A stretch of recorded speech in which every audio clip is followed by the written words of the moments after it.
Selamat malam, salam sejahtera bagi kita semua. Senang sekali saya Resi dari SMC Rumah Sakit Telogorejo. Pada malam hari ini kita akan sharing tentang informasi dan juga ilmu seputar kesehatan, khususnya kesehatan pria. Nah, untuk semua partisipan yang sudah bergabung, kami ucapkan terima kasih dan juga tentunya untuk seluruh partisipan yang sudah bergabung, saya akan menyebutnya sahabat Telogorejo karena memang kami menyebut biasanya ketika mengadakan acara webinar, partisipannya kami panggil dengan sebutan sahabat Telogorejo. Meskipun di episode kali ini ada sahabat dari WIC, sahabat dari Porinti, sahabat dari Rotary Club of Semarang Pandawa. Nah, tentunya senang sekali saya Resi Ladina, SMC Rumah Sakit Telogorejo kali ini berkolaborasi dengan beberapa komunitas yang ada di Semarang. Ada Women International Club, Perserikatan Organisasi Indonesia Tionghoa, dan juga Rotary Club of Semarang Pandawa. Informasi hari ini tidak hanya menutup untuk khusus pria saja, tetapi sebagai komunitas perempuan juga bisa share informasi tentang kesehatan bagi keluarga maupun rekan yang membutuhkan informasi pada sesuai dengan tema kita pada malam hari ini. Baik, tentunya semangat dari seluruh komunitas tentang humanity ini semoga menyebar juga untuk kita semua agar kita bisa saling support satu sama lain, memberikan informasi, memberikan berkat, memberikan hal-hal vibes positif untuk satu sama lain. Baik, langsung saja sebelum kita masuk ke ilmu, sebelum kita masuk ke pemaparan materi, kita akan memperkenalkan terlebih dahulu untuk narasumber kita pada episode kali ini. Beliau adalah dokter spesialis andrologi. Selamat malam, Dokter Aan. Selamat malam. Ya, Dokter Aan, terima kasih malam ini sudah meluangkan waktu dan sudah berkenan untuk memberikan informasi, untuk membagikan sharing tentang kesehatan pria. Dokter, sudah bersemangat dan siap dong hari ini untuk berbagi ilmu, Dok? Siap. Selanjutnya dengan Dokter Arin Himawan, Magister Kesehatan, Spesialis Gizi Klinis. Selamat malam, Dokter Arin. Selamat malam. Dokter, gimana kabarnya hari ini? Sehat ya, Dok? Sehat. Baik, Dokter, malam hari ini kita akan berbicara tentang nutrisi atau gizi yang tentunya bermanfaat atau berhubungan dengan kesehatan pria nih, Dok. Pastinya akan ada banyak pertanyaan ya, Dok, ya, mitos-mitos yang ada di luar sana tentang makan ini katanya bikin staminanya baik, makan ini biar bisa kuat gitu. Nah, mungkin nanti kita akan bahas tentang itu ya, Dok, ya. Baik, untuk seluruh sahabat Telogorejo, mungkin langsung saja kita masuk ke pemaparan materi bersama Dokter Aan, dipersilahkan. Ya, terima kasih. Selamat malam, sahabat Telogorejo semuanya. Apakah gambar saya sudah terlihat? Sudah, Dok. Sudah ya, baik kita mulai ya. Baik, saya kebetulan memang bidang saya adalah bidang laki-laki, jadi ya ngomongnya ya tentang laki-laki ya. Tapi kali ini spesifiknya adalah kesehatan reproduksi ya.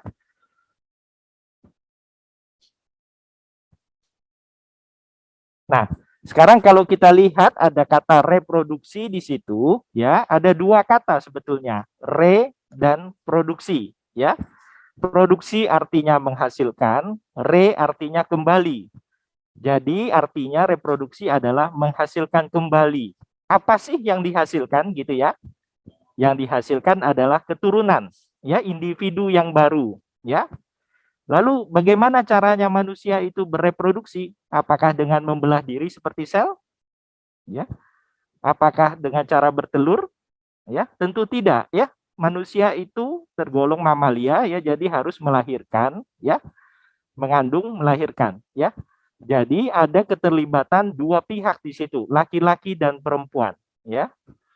Nah, sekarang ini adalah aksi reproduksi. Saya tandai di situ untuk 18 tahun ke atas ya. Jadi ada istilah it takes two to tango ya. Jadi membutuhkan keterlibatan dua pihak, laki-laki dan perempuan melalui suatu hubungan yang sakral ya, hubungan seksual, betul. Hubungan itu tentu membutuhkan organ reproduksi yang baik, sehat dan berfungsi dengan baik ya. Ini kata-kata yang penting ini, organ reproduksi yang baik, sehat dan berfungsi dengan baik ya. Jadi kalau kita lihat organ reproduksi pria itu ada mulai dari ujung sini ada penis, kemudian ada salurannya ya. Kemudian ada kelenjar-kelenjar di sini, ada prostat ya, sampai pada buah zakar atau yang kita sebut testis ya. Ini semua merupakan organ-organ reproduksi pria. Semuanya penting ya. Tetapi kalau ditanya mana sih yang lebih penting saat ini yang lebih penting. Yang paling penting saat ini adalah testis untuk reproduksi, untuk menghasilkan keturunan ya. Karena testis ini adalah pabriknya sel benih ya. Kenapa penis tidak terlalu penting? Karena sekarang sudah ada teknologi reproduksi berbantu. Kita bisa menggunakan sel-sel sperma atau sel benih yang langsung kita ambil dari testis untuk dibuahi ke telur ya, seperti itu. Jadi sekarang kalau untuk memproduksi keturunan, testis lebih penting daripada penis ya, tetapi tidak memungkiri bahwa untuk suatu hubungan yang alami semuanya penting ya. Nah, jadi di sini memproduksi sel benih secara optimal ini adalah fungsi dari testis. Kemudian untuk transfer sel benih keluar dari tubuh pria melalui menuju saluran reproduksi wanita, ini adalah peranan dari saluran dan dari penis. Kemudian di sini untuk produksi hormon. Produksi hormon adalah produksi hormon laki-laki, testosteron. Itu yang nanti akan mengendalikan nafsu, mengendalikan mood ya, dan juga berpengaruh terhadap ereksi yang baik. Sekarang kita lihat, di sini saya tulis kenali dan sadari. Ya, ini diberikan kaca pembesar di sini ya, fokus kita di sini ini, fokus saya ya di sini ini, ya. Kata orang ahlinya burung dan telur, ya. Jadi kita lihat dulu, ya. Karena tadi saya katakan testis lebih penting untuk hal reproduksi, kita mulai dari testis, ya. Nah, apa sih yang harus kita perhatikan? Yang pertama jumlahnya. Ayo coba misalnya bapak-bapak yang punya anak, ibu-ibu yang punya anak laki-laki, mungkin memandikan anaknya, diperiksa testisnya. Jumlahnya berapa sih? Ada 2 atau tidak? Atau jangan-jangan hanya 1 atau bahkan tidak ada dalam kantongnya, ya? Yang betul harus ada 2 ya. Kalau kurang 1 ya tidak baik, ya. Kemudian ukurannya, ukuran ya. Ketika bayi baru lahir ukurannya kecil, ya, laki-laki baru lahir ukurannya kecil, mungkin sekitar 1 cc, 2 cc ya. Itu akan bertahan sampai umur kira-kira umur 8 tahun, 9 tahun ya. Menjadi 3 cc sekitar umur 10 tahun. Nah, setelah dia masuk masa puber, dia akan berkembang dengan pesat hingga akhirnya ukuran rata-rata pada dewasa Asia adalah 12 cc kiri dan kanan. Kalau kiri dan kanan ukurannya jomplang, ada yang tidak sama, kita lihat dulu selisihnya jauh atau tidak, berbahaya atau tidak, seperti itu. Kemudian kita lihat ini kekenyalannya, yang ketiga ya. Kalau kita raba harus kenyal dia, kenyal, tidak boleh lembek, tidak boleh keras. Kalau lembek artinya testisnya menjadi kurang aktif, kalau keras artinya testisnya rusak, seperti itu. Kemudian kita juga harus meraba ada benjolan atau tidak, ada rasa sakit atau tidak, seperti itu ya. Ini tanda-tanda dari infeksi, kalau benjolan kemungkinan besar ke arah tumor, seperti itu. Nah, sekarang kita lihat kantongnya bagaimana. Kantong testis ini adalah rumahnya testis, ya, rumahnya testis, begitu. Jadi kita harus lihat ketebalan kulitnya tebal atau tidak. Sekarang ini cenderung banyak laki-laki yang stres, ya. Kenapa stres? Ya, pengaruh dari COVID ini ya. Nah, kalau stres itu coba dilihat tangannya, kadang-kadang suka garuk-garuk sendiri ya. Garuk-garuknya di mana? Kalau garuk-garuknya di daerah sini, ya, kulit kantongnya bisa semakin tebal, semakin tebal.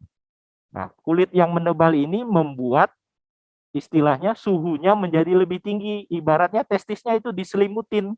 Ya, jadi fungsi testis tidak bisa berfungsi dengan baik, ya.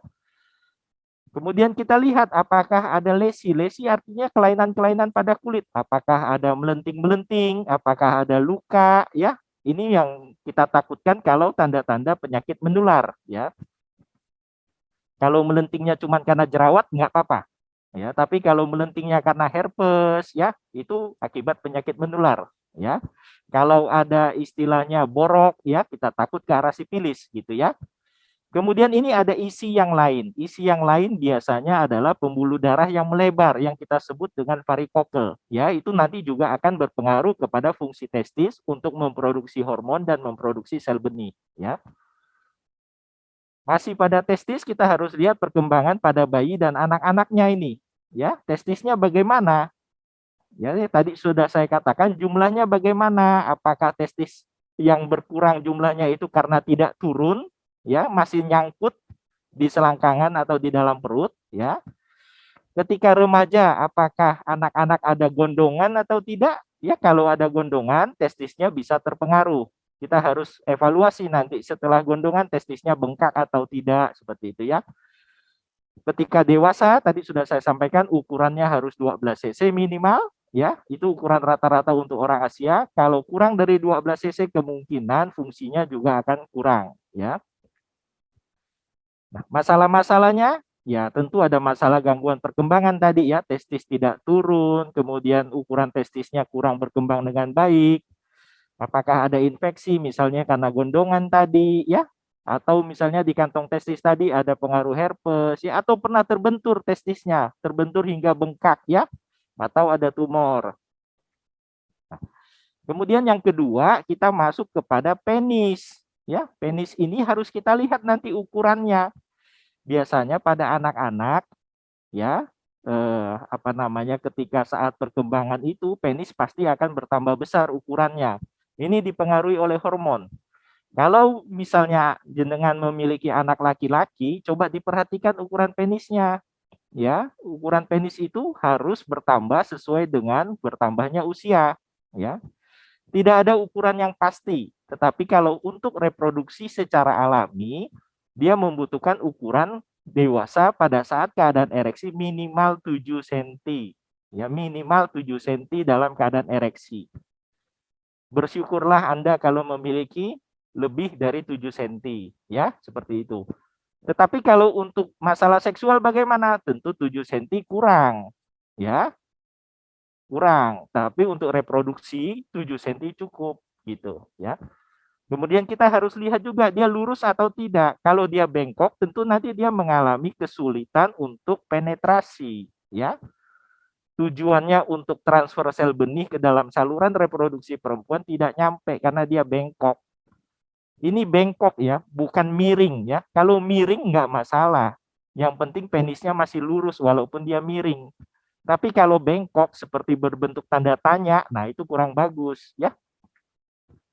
Kemudian di sini lesi juga ada kelainan-kelainan, misalnya tadi melenting-melenting, herpes ya. Penis ini kalau kita ibaratkan dia seperti tukang pos, gitu ya. Cairan ejakulat adalah amplop, sel benih spermanya adalah suratnya. Jadi Pak Pos ini dia mengirimkan surat kemana? Ke rumah-rumah, gitu ya. Nah, jadi janganlah suka bertamu ke sembarang rumah, gitu ya. Kalau misalnya rumahnya bersih ya nggak masalah sih. Tapi kalau rumahnya kotor, ya sekarang zaman COVID, ketularan COVID. Misalnya rumahnya kotor karena ada HIV ya kena, ada hepatitis B ya kena, sifilis gitu ya. Jadi jangan sering bertamu gitu ya. Lebih bagusnya lagi ya hal-hal seperti itu kalau bisa dihindari ya. Kemudian kita juga harus lihat apakah penis tersebut ada rasa sakit atau tidak. Sakitnya ini apakah pada saat ereksi atau pada saat ejakulasi ya. Di sini ada fungsi ereksi ya, fungsi ereksi. Ya. Kemudian kita lanjut. Nah, masalahnya tadi gangguan perkembangan tadi menyebabkan testisnya ukurannya menjadi lebih kecil. Kalau ada infeksi, infeksi tersebut bisa menular ke sesama pasangannya, ya. Nah, infeksi khusus saya catat ya, saya beri garis bawah pada infeksi hepatitis B dan infeksi HIV atau AIDS ya. Kedua virus tersebut bisa masuk ke dalam sel sperma sehingga nanti bayinya berpotensi untuk mendapatkan hepatitis B atau HIV sejak lahir walaupun ibunya negatif ya. Jadi dampak penularannya adalah paternalistik lewat ayah langsung ke anak karena virusnya bergabung dengan DNA pada sperma. Kemudian trauma ini menyebabkan penisnya, tentu penisnya bisa bengkok, bisa patah ya. Kalau ada tumor ya bahaya nanti. Ya. Sekarang kita lihat selanjutnya adalah saluran, ya, saluran. Supaya penis itu bisa mengantarkan cairan, tentu cairannya harus bisa dulu ya dialirkan dari testis menuju ke ujung penis baru bisa disemprotkan keluar ya. Biasanya kalau gangguan perkembangan ini nanti bisa terjadi saluran-salurannya tidak terbentuk. Kalau infeksi nanti akan menyebabkan salurannya tersumbat. Ya, tersumbat karena salurannya meradang, membengkak sehingga menyebabkan sumbatan. Tumor juga seperti itu, kalau trauma menyebabkan salurannya menjadi bocor. Ya. Kemudian karena ini laki-laki tadi ada fungsi ereksi, fungsi ejakulasi. Ya, fungsi ejakulasi kita harus lihat juga berapa banyak cairan yang keluar, apakah cukup untuk reproduksi yang baik. Waktunya bagaimana? Apakah terjadi sebelum diinginkan atau sesuai dengan keinginan atau lebih lambat dari yang diinginkan. Kemudian arahnya, apakah arahnya keluar atau arahnya ke dalam? Ya, jadi ada 3 masalah pada fungsi ejakulasi. Sekarang kita melihat lebih dalam lagi ke dalam ejakulatnya, cairannya tadi yang saya katakan tadi seperti amplopnya, ya. Nah, amplopnya kita harus periksa apa sih? Periksa isinya, suratnya kita harus lihat, ya. Nah, warnanya bagaimana ya? Warna ejakulatnya bagaimana? Warna yang normal adalah putih mutiara, putih keabu-abuan. Kalau warnanya kuning, kalau warnanya merah, warnanya coklat tentu tidak normal ya. Nah, kemudian yang sering banyak pertanyaan adalah kekentalannya. Bagaimana sih yang bagus? Yang kental atau yang encer gitu ya? Yang bagus adalah yang sesuai pada waktunya. Kental pertama kali dikeluarkan, dan dalam waktu 1 jam harus encer seencer-encernya. Ya. Kemudian nanti kita akan melihat kualitas sperma bagaimana dan kandungan-kandungan zat lain yang ada di ejakulat tersebut. Nah, untuk memeriksa, ya kita harus memeriksa cairan ejakulat kita, ya. Namanya pemeriksaan analisis semen, ya. Nah, syaratnya ya ini, istirahat harus cukup, berada dalam kondisi yang sehat. Kemudian sebelum memeriksa cairan ejakulat, kita tidak mengeluarkan ejakulat antara 2 sampai 7 hari. Kemudian tidak boleh menggunakan cairan pelumas, harus dalam keadaan bersih dan semua porsi ejakulat tertampung, mulai dari semprotan pertama sampai tetesan terakhir, ya. Nah, ini contoh hasil pemeriksaan analisis semen ya. Di sini kita lihat abstinensi tadi, masa tidak mengeluarkan ejakulat sebelumnya ya. Ini saya ambil contoh 5 hari, normalnya 2 sampai 7 hari. Kelengkapan sampel lengkap. Artinya mulai dari semprotan pertama sampai tetes terakhir semuanya masuk, semuanya tertampung. Kenapa harus seperti itu? Karena setiap porsi ejakulat itu berbeda-beda kandungannya. Ya, kalau jenengan bapak-bapak misalnya ejakulasi Pak, coba merem, bayangkan ejakulasi berapa kali kedutan Pak. Ya, coba dihitung berapa kali kedutan. Setiap kali kedutan diiringi dengan semprotan. Ya, kalau Bapak teliti bisa menghitung mulai dari kedutan yang paling kuat sampai kedutan yang paling lemes, itu ada 8 sampai 12 kali kedutan. Ya. Nah, 3 sampai 4 kedutan di awal itu yang banyak mengandung sperma. Ya. Makin ke belakang, kandungan spermanya semakin sedikit. Jadi ketika mengumpulkan secara lengkap, semuanya bisa kita cek bagus. Kalau tidak lengkap, harus dispesifikasi, Pak. Bagian mana yang hilang, bagian awal atau bagian akhir. Seperti itu ya. Kemudian ini cara mengeluarkannya masturbasi. Ya. Volume ini adalah jumlah total cairan ejakulat yang Bapak keluarkan. Ya, warnanya ini, kemudian di sini ada bau ya, bagus, khas baunya ya, seperti bunga akasia.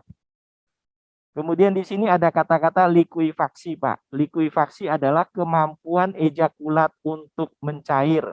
Ya, ketika ejakulat pertama dikeluarkan kental, Pak, seperti agar-agar yang belum jadi, Pak. Namanya semi solid, ya. Nah, di sini batasan dari WHO adalah 60 menit. Nah, jadi dalam 60 menit maksimal dia harus mencair. Mencairnya itu kita sebut likuifaksi. Ya, jadi itu yang tadi saya katakan kental di awal, kemudian harus encer di akhir, ya. Dalam waktu 60 menit harus encer. Seberapa encernya? Ini ada kata-kata viskositas, Pak, kekentalan. Makin kecil angkanya makin bagus, ya. Mengapa begitu? Karena sperma butuh untuk berenang. Kalau dia berenang, medianya masih kental, dia akan menghabiskan tenaga. Tapi kalau medianya encer, dia bisa berenang dengan bebas. Maka itu ejakulat yang baik adalah kental ketika dikeluarkan. Dalam waktu 1 jam dia harus encer seencer-encernya. Kemudian di sini ada pH derajat keasaman. Ini juga penting ya. Ini nanti menentukan ada atau tidaknya sumbatan. Nah, kemudian kita periksa, Pak. Ya, untuk pemeriksaan sperma itu kualitas sperma kita dasarkan pada parameter-parameter yang bisa kita lihat oleh mata. Yang pertama adalah konsentrasi, yaitu jumlahnya, Pak. Ya, minimal 15 juta, Pak. Ya, dalam kasus ini saya berikan contoh 55 juta ini bagus, ya. Nah, kemudian pergerakannya, kemampuan sperma untuk berenang. Yang pertama ada gerak progresif, artinya gerak maju, Pak, gerak maju, ya. Nah, ketika laki-laki ejakulasi di dalam vagina, ejakulatnya hanya sampai di vagina, Pak, tidak masuk ke dalam rahim, ya. Setelah penisnya dicabut, ejakulat akan bereaksi dengan lendir vagina, kemudian cairan ejakulatnya akan kembali, Pak, keluar, ya. Lalu spermanya berenang masuk ke dalam rahim mencari telur. Ya, karena dia berenang masuk, berarti dia harus maju. Ya, namanya progresif ini adalah gerak maju. Semakin tinggi angka gerak maju ini, semakin bagus. Ya. Kemudian non progresif artinya dia bergerak, tapi dia tidak maju. Ya, bergerak, tapi tidak maju. Tapi namanya sperma yang bergerak, pasti sperma itu hidup. Jadi yang kategori A dan B ini spermanya hidup, Pak. Kalau yang C ini imotil, artinya tidak bisa bergerak. Entah dia mati, entah dia kehabisan tenaga. Yang pasti dia tidak bergerak. Ya. Nanti untuk membedakan sperma mati dan hidup, kita menggunakan viabilitas dan vitalitas ini. Ya, ini untuk menentukan derajat kehidupannya. Ya. Di sini ada bentukan normal, morfologi, ya. Sperma yang normal yang bentuknya harus normal. Normal dari segi kepala sperma, leher sperma, dan ekor sperma. Nah, kemudian di sini ada kata-kata aglutinasi. Aglutinasi adalah perlengketan, Pak. Sperma yang satu melengket dengan sperma yang lain sehingga tidak bisa bergerak bebas. Ya. Biasanya terjadi karena infeksi. Misalnya ya, infeksi saluran kencing berulang ya.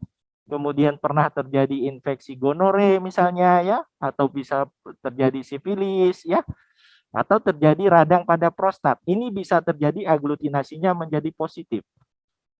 Ya. Aglutinasi sering juga dikaitkan dengan antibodi antisperma ya. Istilah orang awamnya alergi terhadap sperma. Ya, bapak-bapak alergi terhadap spermanya sendiri. Daya tahan tubuhnya merusak sperma sendiri ya. Seperti itu. Kemudian di sini ada kata-kata leukosit, Pak. Leukosit ini menandakan ada tidaknya infeksi. Semakin tinggi angka leukositnya lebih dari 1 juta ini, itu sudah pasti ada infeksi di mana? Di saluran kelamin. Yang namanya saluran kelamin mulai dari testis, ya, saluran deferens, kemudian di kelenjar semen, di kelenjar prostat, sampai ke saluran kencingnya juga, ya. Karena saluran kencing itu merupakan saluran bersama antara saluran kencing dan saluran kelamin. Di situ juga paling sering terjadi infeksi. Kalau memang ada infeksi di saluran kelamin, yang harus diobati bukan hanya suami, tetapi istri juga diobati. Kemudian untuk tidak saling menular, misalkan akan berhubungan, kita anjurkan menggunakan pengaman, kondom, ya. Nah, sekarang kita lihat tadi, kita sudah melihat ada gangguan jumlah, berarti ya bisa ada kemungkinan gangguan pergerakan, bisa ada gangguan bentuk, ya. Nah, kalau normal semua kita sebut normozoospermi, ya. Istilah zoospermi ini menunjuk pada kondisi spermanya, ya. Nah, jadi kalau gangguan jumlah ini bisa azoospermia, artinya tidak ada sperma sama sekali. Cryptozoospermia ini terselubung, dilihat tidak ada, tetapi apabila kita padatkan dia muncul. Kalau oligo jumlahnya sedikit. Kalau pergerakannya yang terganggu kita sebut asteno. Kalau bentuknya yang terganggu kita sebut terato, gitu ya. Semuanya diikuti dengan kata zoospermi, ya, karena dia menunjuk kepada kondisi spermanya, sel spermanya, ya. Sekarang kita lihat, kalau cairannya yang terganggu kita sebut dengan istilah spermia, ya.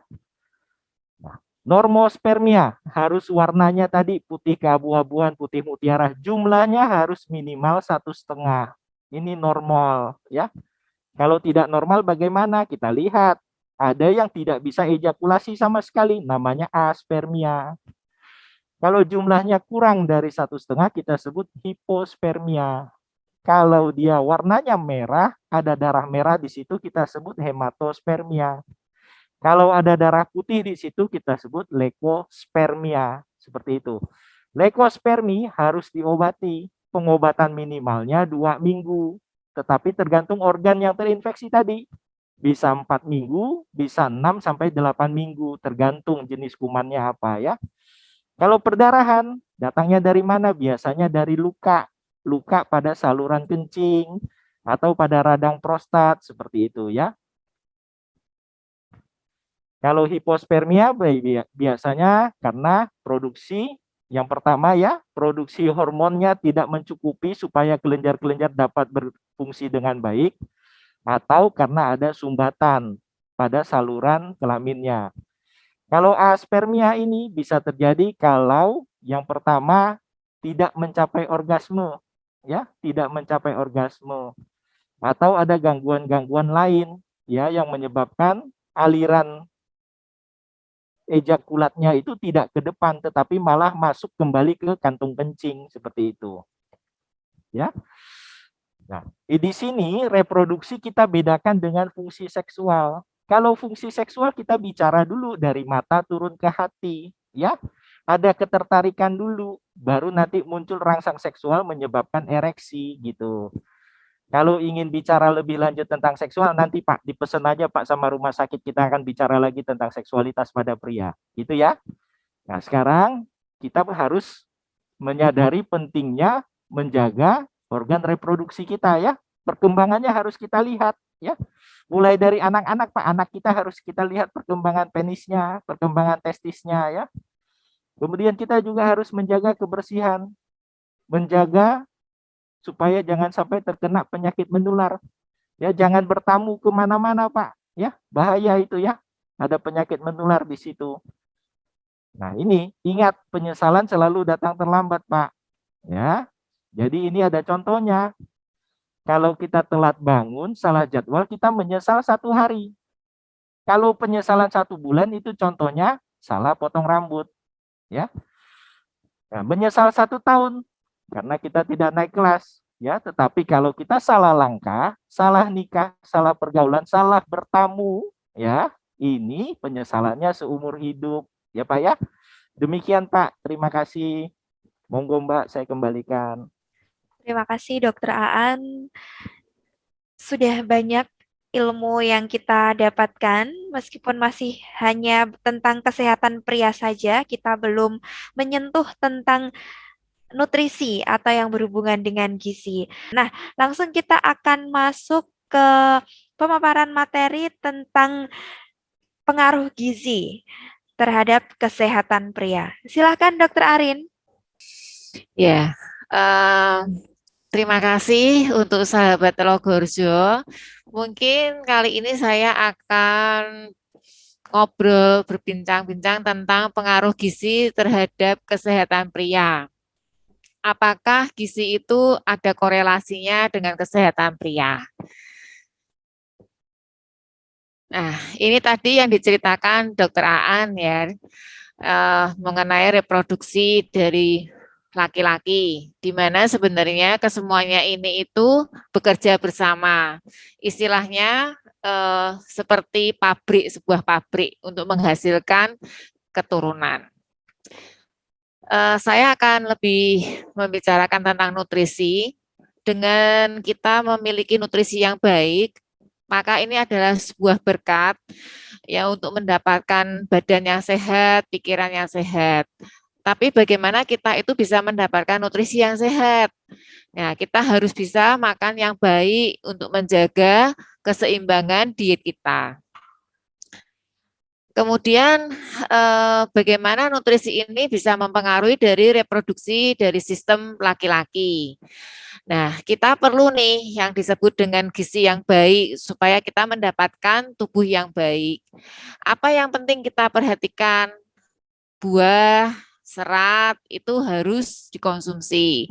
Kemudian membatasi jumlah asupan dari garam atau gula. Karena ini bisa menyebabkan penurunan dari libido.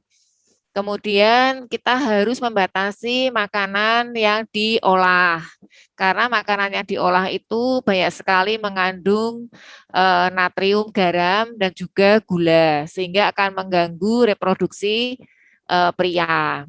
Kemudian mengkonsumsi yang terlalu berlebihan dari produk, misalnya keju, itu ternyata akan menyebabkan gangguan seperti varikokel atau mungkin karena terlalu banyaknya natrium yang ada di situ sehingga akan mengganggu kualitas dari spermanya.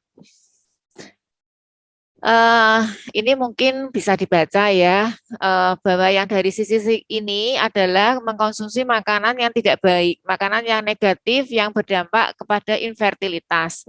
Apa itu? Misalnya terlalu banyak makan yang makanan yang daging merah ataupun yang proses daging, jadi daging yang diolah.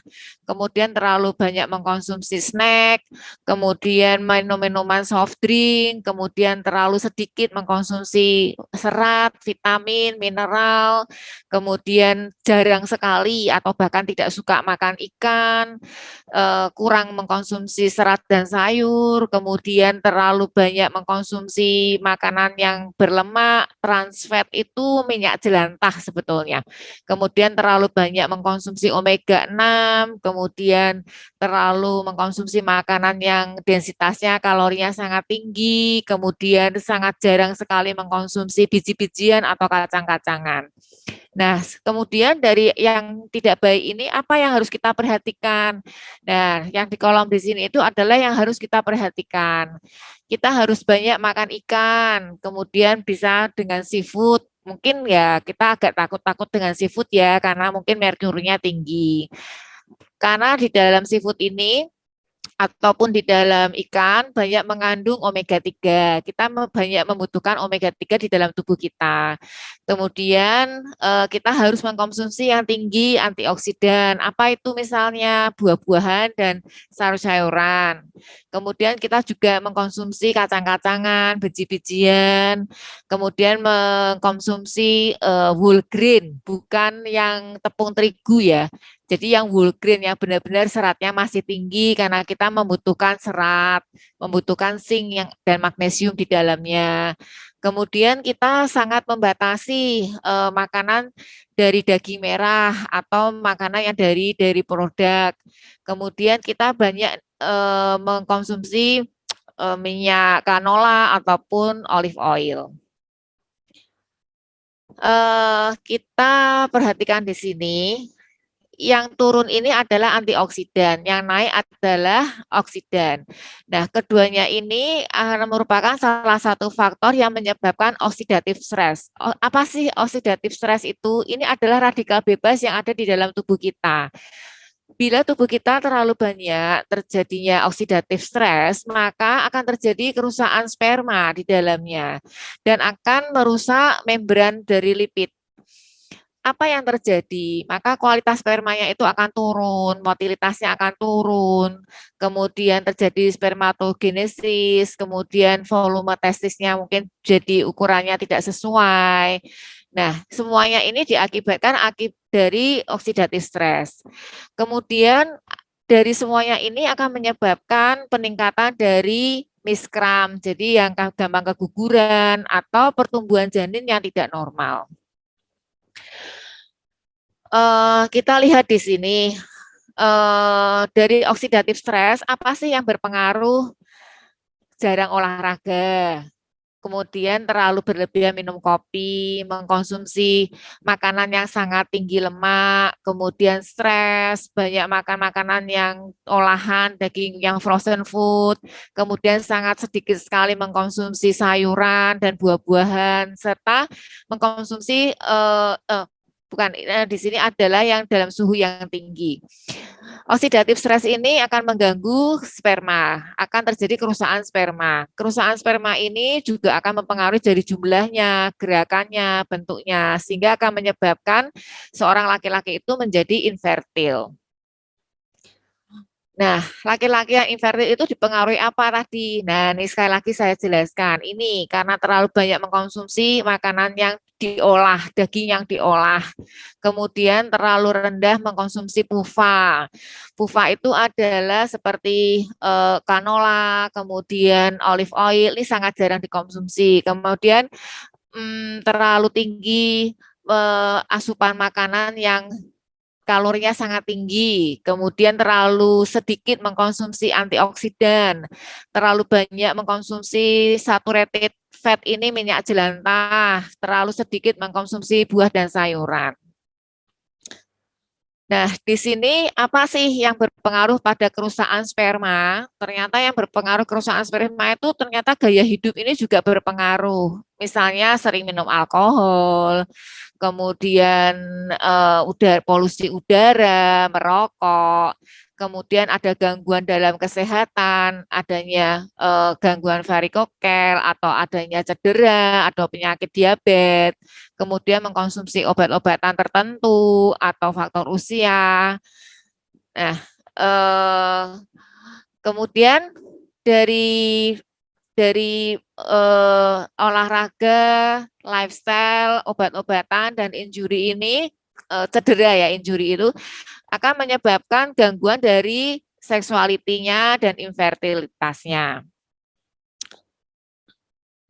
Nah, di sini nutrisi, apa peran nutrisi yang paling penting? Yang pertama, dia akan memperbaiki dari maturasi dari spermanya, kualitas dari spermanya, kemudian motilitas dari gerakan spermanya, kemudian dia memperbaiki jumlahnya, dia akan membantu memperbaiki produksi dari hormon seksnya, kemudian dia menjaga kerusakan dari sperma, dia menurunkan dari kerusakan dari DNA spermanya, kemudian dia mencegah terjadinya radikal bebas. Faktor lingkungan yang mempengaruhi apa aja? Bisa infeksi, bisa suhu yang sangat panas, kemudian radiasi, terlalu banyak bersentuhan dengan metal ya, yang seperti merkuri, kemudian merokok, kemudian mungkin pestisida atau chemical lainnya. Nutrisi apa aja nih yang berperan di dalam infertilitas? Ternyata itu banyak sekali ya. Di sini ada L-karnitin, kemudian ada koenzim Q10, ada vitamin B12, ada vitamin zinc, ada selenium, vitamin A, dan leukopen. Leukopen ini merupakan salah satu bentuk dari vitamin A. Nah, kita bahas satu-satu ya. Dari L-karnitin ini fungsinya adalah memperbaiki dari epidermis dari spermatozoanya. Kemudian dia akan membantu maturasi dari spermanya. Dia juga akan membantu transport untuk asam lemak di dalam tubuh, terutama di dalam mitokondrianya.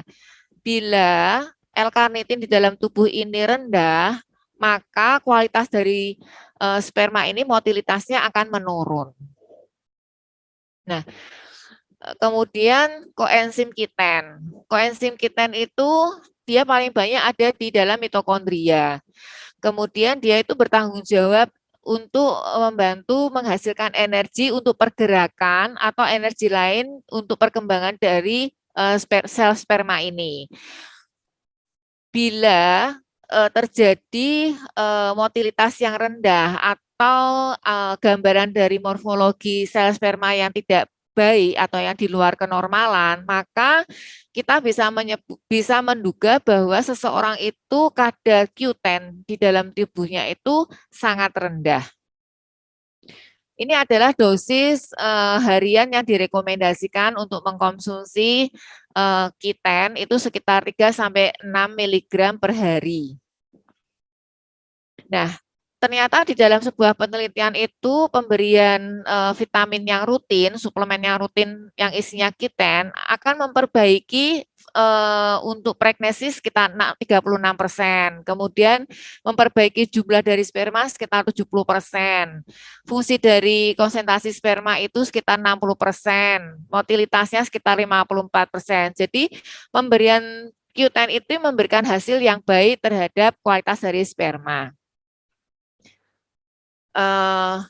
Kemudian tentang leukopen. Leukopen ini adalah zat yang ada di dalam makanan yang berwarna merah. Biasanya sering di dalam buah-buahan yang berwarna merah atau semangka atau jambu merah atau di tomat. Kalau di tomat ini seringnya ada di dalam kulit tomat. Nah, leukopen ini biasa kita sebut sebagai phytochemical. Dia bekerja sebagai antioksidan. Selain leukopen, vitamin A yang lain yang mungkin bisa membantu untuk kualitas dari sperma itu karotenoid. Jadi ini beta karotin.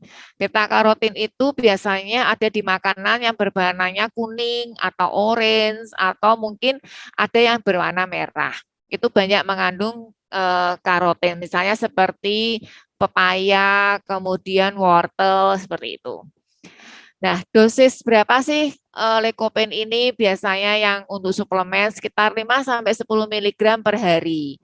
Nah, bagaimana sih kerjanya dari leukopen? Nah, ternyata leukopen ini dia akan mencegah terjadinya radikal bebas yang akan terjadi di dalam sperma, termasuk dia akan melindungi dari kerusakan dari membran selnya, kemudian dari molekul DNA-nya, melindungi lemaknya dan proteinnya. Kemudian suplemen yang lain adalah zinc. Zinc ini biasanya dalam bentuk oral suplemen itu kita memberikannya dalam bentuk zinc glukonat, biasanya sekitar 50 mg per hari. Nah, zinc ini merupakan mikronutrien yang sangat banyak sekali ada di dalam daging dan ada di dalam seafood. Kemudian zinc ini berfungsi sebagai kofaktor. Kofaktor itu adalah kunci dari kerjanya metabolisme yang di dalam tubuh, di mana zinc ini akan bekerja sebagai enzim yang akan membantu bekerja di DNA dan di dalam proses sintesis dari protein di dalam tubuh kita. Kekurangan zinc di dalam tubuh ini akan menyebabkan penurunan dari hormon testosteron dan jumlah dari sperma. Jadi ini perlu diperhatikan juga.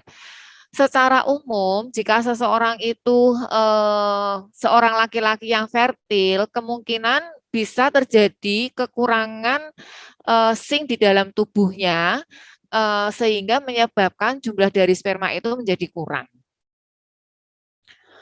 Nah, efek dari pemberian zinc ini adalah dia akan memperbaiki onset dari seksual function-nya, fungsi dari seksualnya. Kemudian dia memperbaiki jumlah dari kualitas spermanya, dia memperbaiki gerakan dan morfologi dari spermanya, dia juga akan memperbaiki hormon testosteronnya, kemudian dari potensial dari seksualnya juga akan diperbaiki.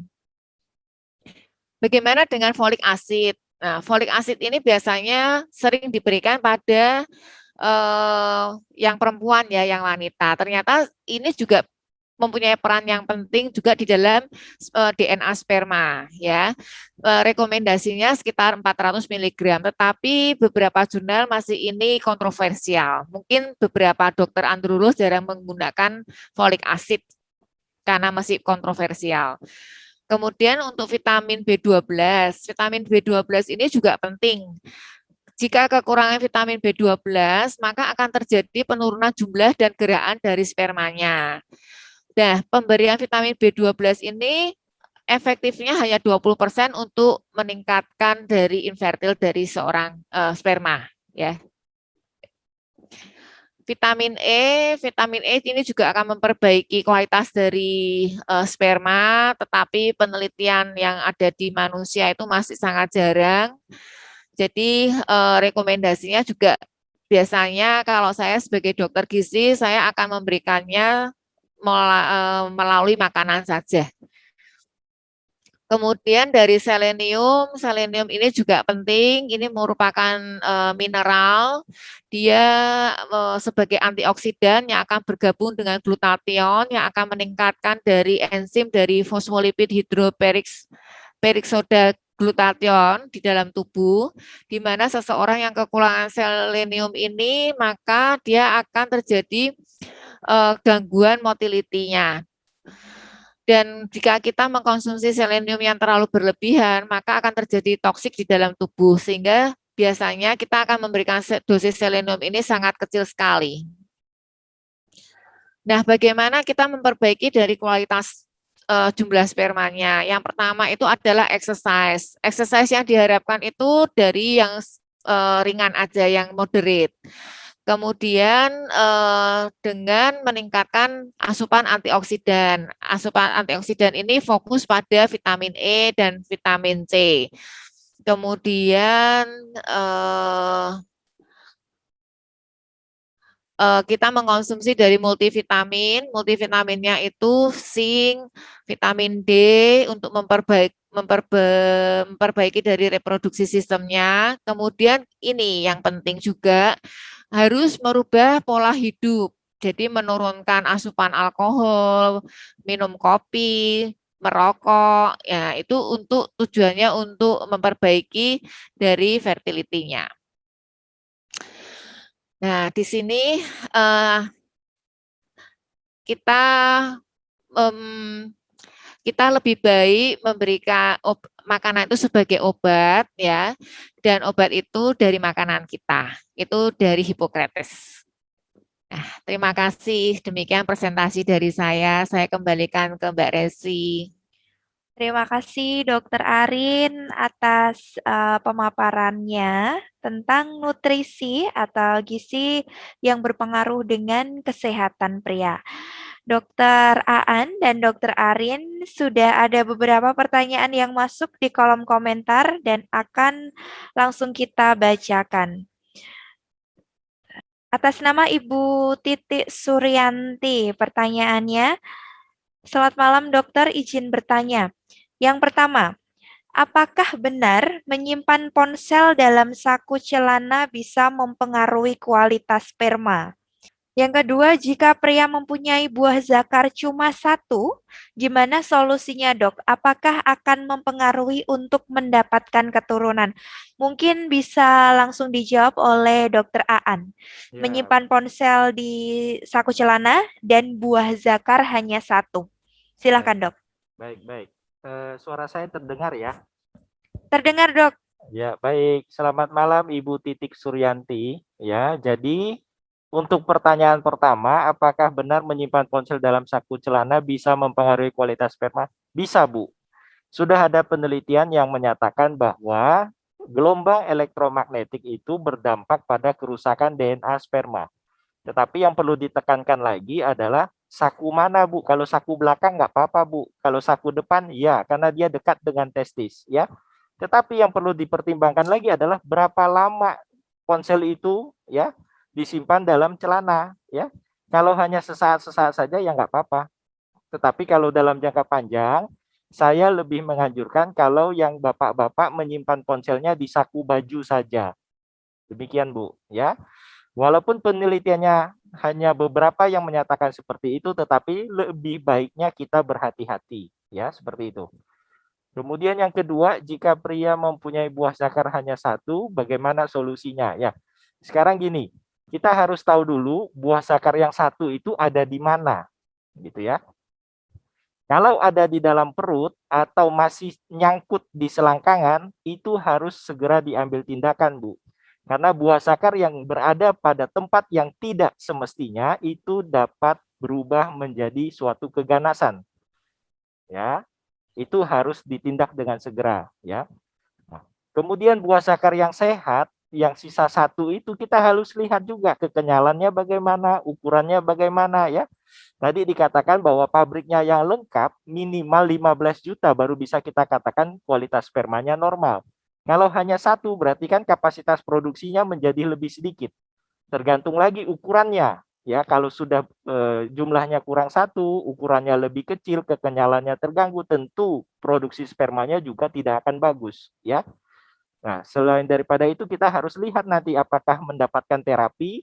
Apabila testisnya kita coba rangsang dengan obat-obatan, apakah dia peka rangsang atau tidak peka rangsang. Yang tidak peka rangsang ini yang nanti akan sulit. Akan tetapi jika testisnya yang sisa satu itu ukurannya kurang dari 8, bisa hampir dipastikan bahwa akan sangat sulit untuk mendapatkan keturunan. Demikian, Bu. Oke, terima kasih Dokter Aan. Semoga Bu Titi pertanyaannya terjawab. Oke, selanjutnya pertanyaan dari atas nama Ivan. Ini mungkin untuk Dokter Arin ya, Dok ya. Apakah betul nutrisi dan pola makan bisa mempengaruhi jenis kelamin jabang bayi? Silakan Dok, langsung dijawab saja Dok. Sebenarnya ini istilah kami adalah istilah asam basa. Jadi ini yang diinginkan kan ada beberapa yang kepengen punya anak laki, kemudian yang perempuan hanya makan sayur aja, yang lakinya makan daging banyak gitu. Diharapkan nanti kalau misalnya punya anak jadinya anak laki-laki. Sebenarnya sih itu bisa hanya di mana asam basa ini sangat dipengaruhi cairan dari vagina juga.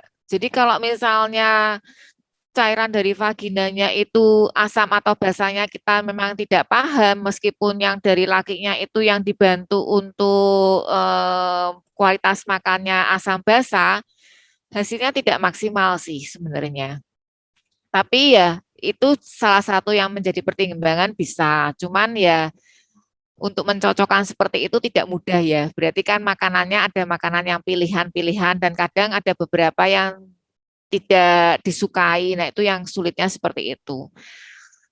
Biasanya sih saya tetap tidak menganjurkan terlalu fokus ke asam basanya. Saya tetap menganjurkan pola yang seimbang aja, di mana saya lebih menitik beratkan kepada asupan omega 3-nya, kemudian mengurangi omega 6-nya gitu. Kemudian kita menambah melihat profil lipidnya itu bagaimana. Profil lipid itu artinya pemeriksaan laboratorium yang ada itu seperti apa. Oke, terima kasih Dokter Arin. Kalau tadi kan yang berhubungan, nutrisi yang berhubungan dengan jabang bayi. Saya pernah dengar dok, apa benar seledri itu bisa meningkatkan stamina pria? Seledri meningkatkan stamina pria, terong membuat lemes gitu ya. Itu kan yang Iya. beredar di tempatnya masyarakat seperti itu ya. Menurut saya itu terlalu mitos sekali ya. Ya. Sebenarnya itu tidak benar sih. Kan sebenarnya begini, prinsipnya seledri itu kan dia akan membuka aliran darah, tetapi mau seberapa banyak seledri yang harus dikonsumsi. Mesti kan dalam jumlah yang sangat banyak sekali dan secara artikel jurnal saya belum pernah membaca seperti itu sih. Mungkin saya bacaannya kurang. Jadi itu sebenarnya kalau saya tidak setuju seperti itu. Oke. Termasuk yang terong membuat lemes itu pun itu juga mitos ya.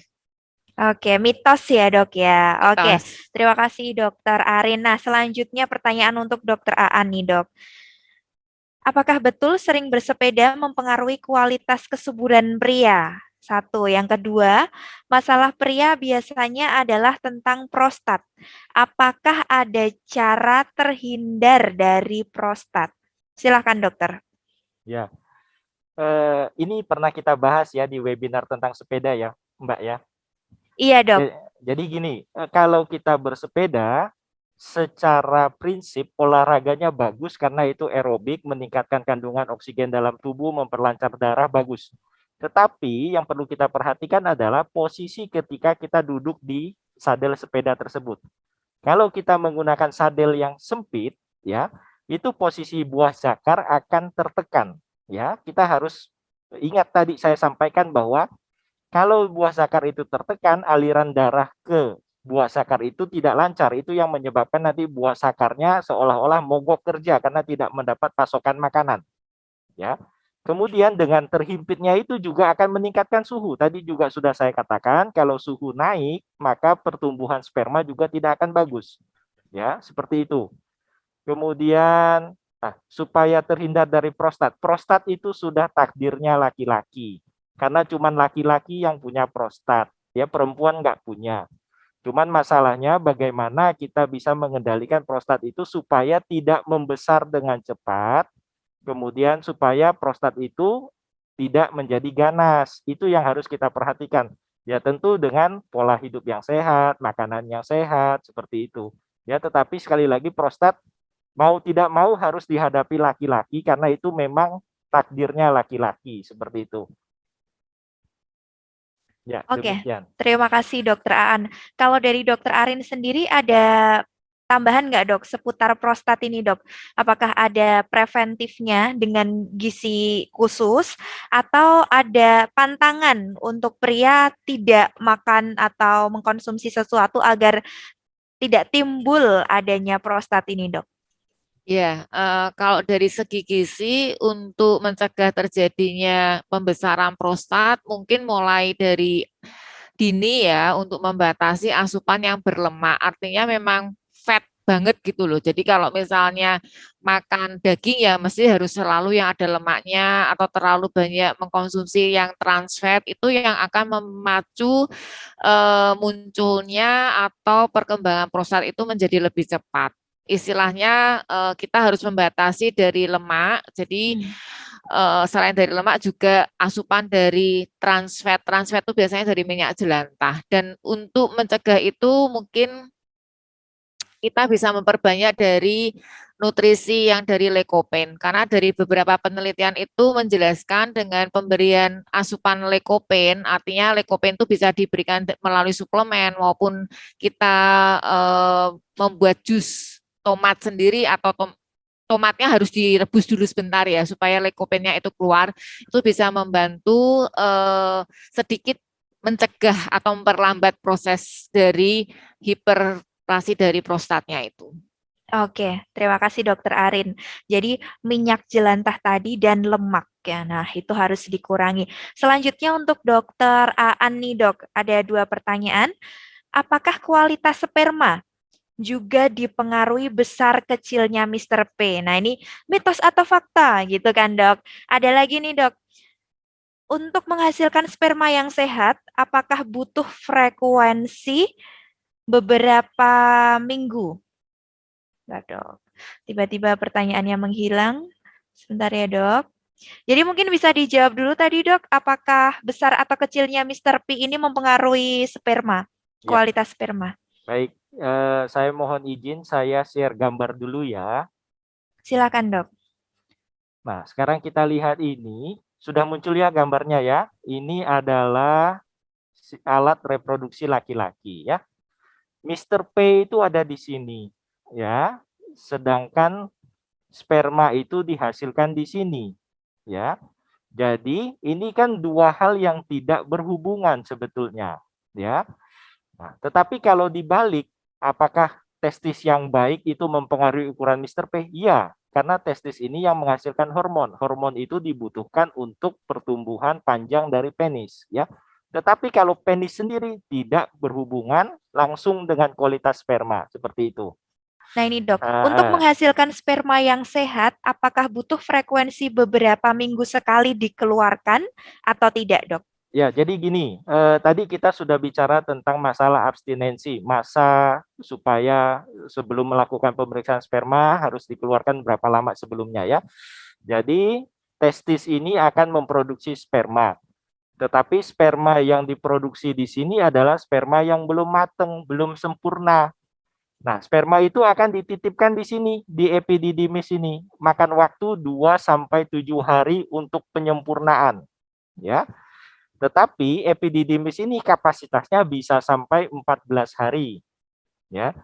Kalau dalam 14 hari ini tidak ada aktivitas seksual, maka dia akan keluar sendiri sebagai mimpi basah.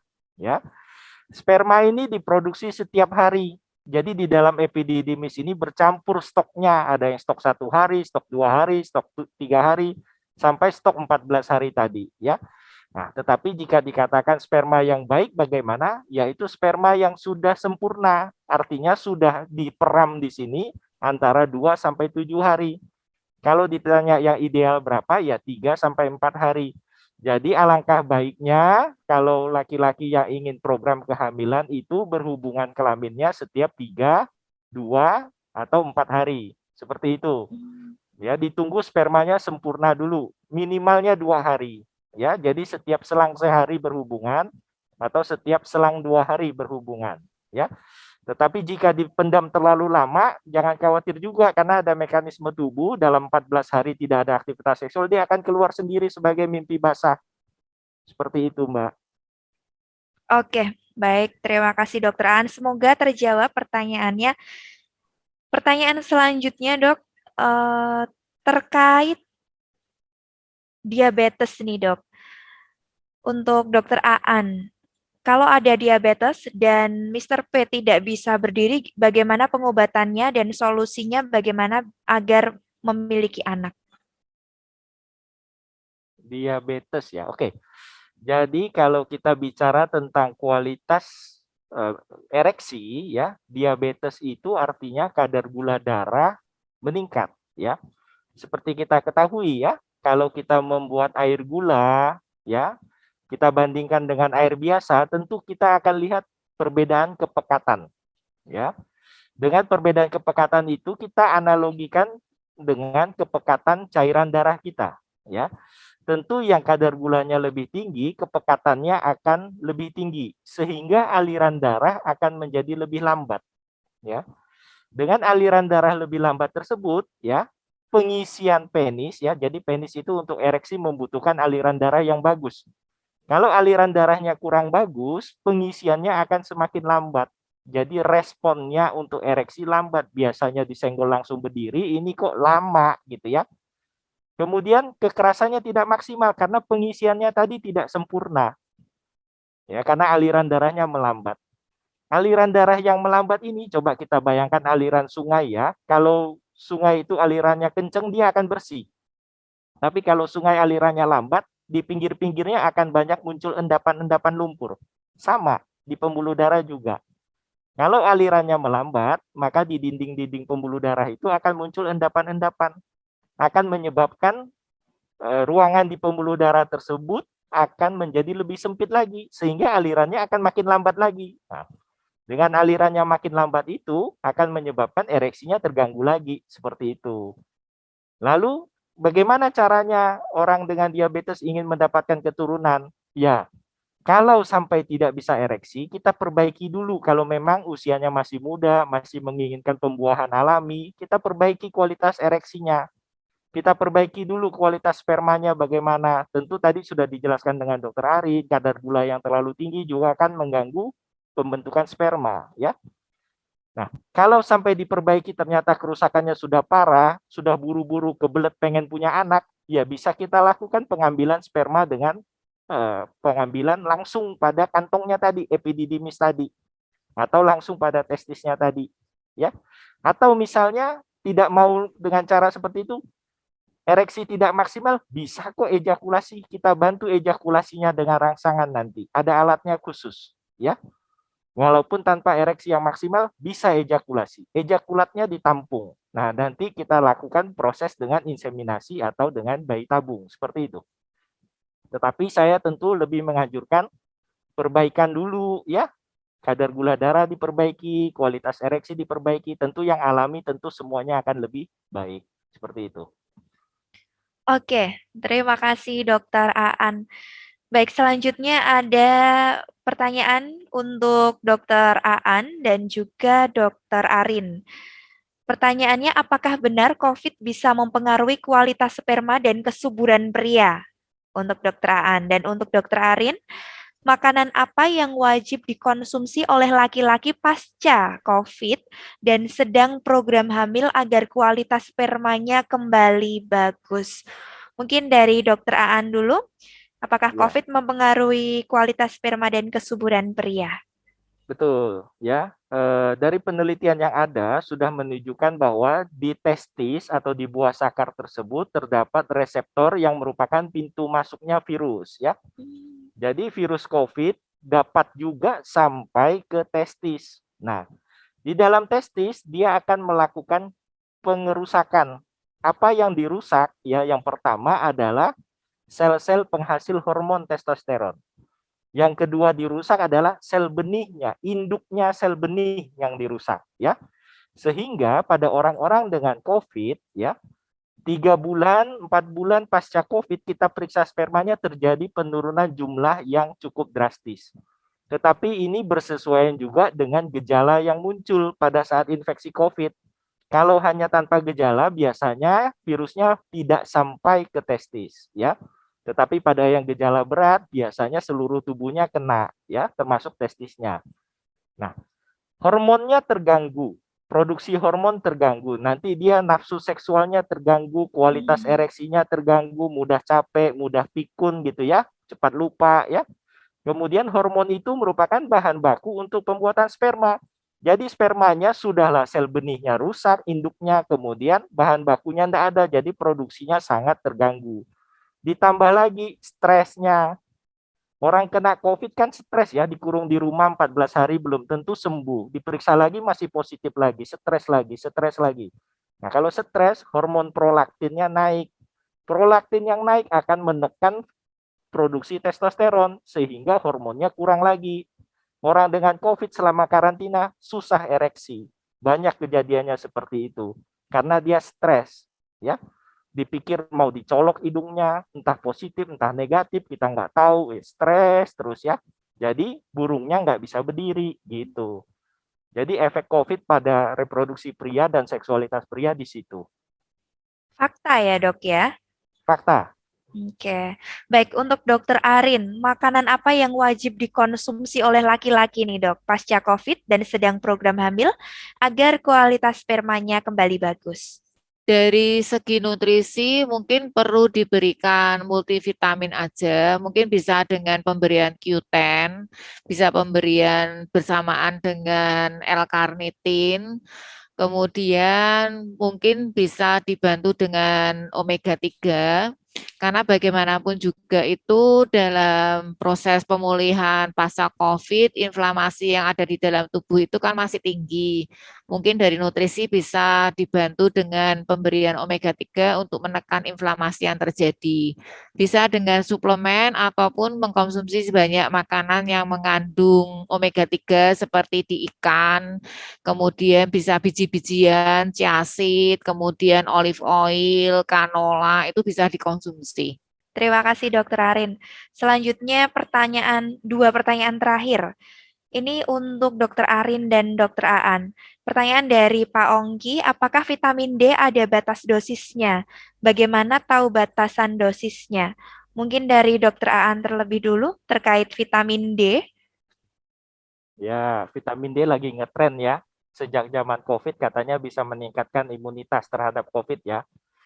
Jadi vitamin D itu ada batasannya Pak. Ya, kalau diperiksa di lab-lab itu batasan minimalnya ada yang bilang 30, ada yang bilang 40, ya tergantung labnya di mana ya.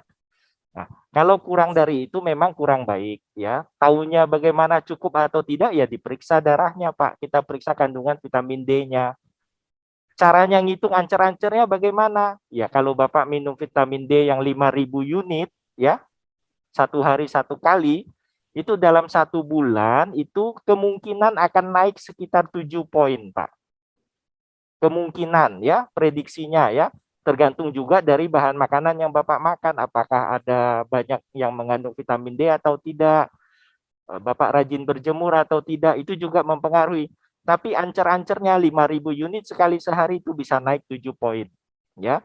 Jadi kalau misalnya Bapak periksa vitamin D, oh kandungannya cuma 15, di lab itu kok minimalnya 30, ya Bapak kira-kira minum vitamin D 1 kali 5.000 sampai berapa hari, berapa bulan gitu, disesuaikan Pak. Seperti itu. Oke, mungkin dari Dokter Arin ada tambahan, Dok, terkait Iya. konsumsi vitamin D. Dari saya, vitamin D itu adalah satu-satunya vitamin yang dosisnya tidak bisa dikonsumsi seumur hidup. Ini harus dievaluasi berdasarkan hasil pemeriksaan laboratorium. Dan range-nya biasanya dari kami dokter gizi itu sebisa mungkin mencapai angka 60, meskipun range di dalam laboratorium itu angka 30 itu sudah oke ya. Tetapi untuk yang lebih bermakna itu bila antara 60 sampai 80. Jangan melebihi dari 80 sih. Artinya kalau dibilang toksik itu masih belum, karena kalau toksik itu di atas 100. Di mana vitamin D ini sangat penting. Pertama, untuk imun sistem tubuh kita itu betul. Yang kedua, untuk membantu hormon-hormon kita bekerja. Sehingga kalau vitamin D itu turun di bawah angka 30, bahkan ada yang kemarin hanya 10, itu berarti imun sistemnya pasti akan sangat turun sekali dan hormon-hormonnya itu mestinya tidak akan bekerja dengan baik. Jadi ya sebaiknya boleh mengkonsumsi vitamin D3, tetapi harus disesuaikan dengan kadar yang diperiksa di laboratorium.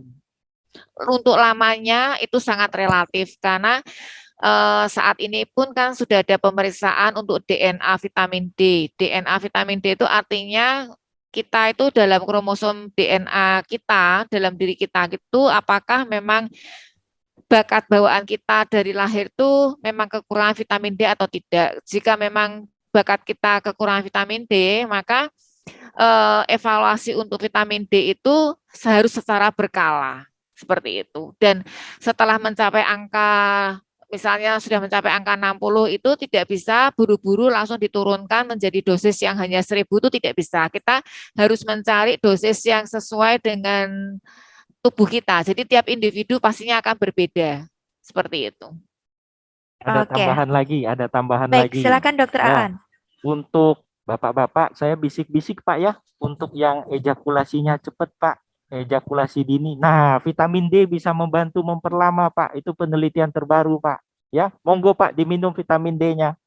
Mana tahu bisa lebih lama Pak. Ya, penelitian Oke. terbarunya seperti itu, vitamin D dapat memperpanjang masa ejakulasi. Ya, seperti itu.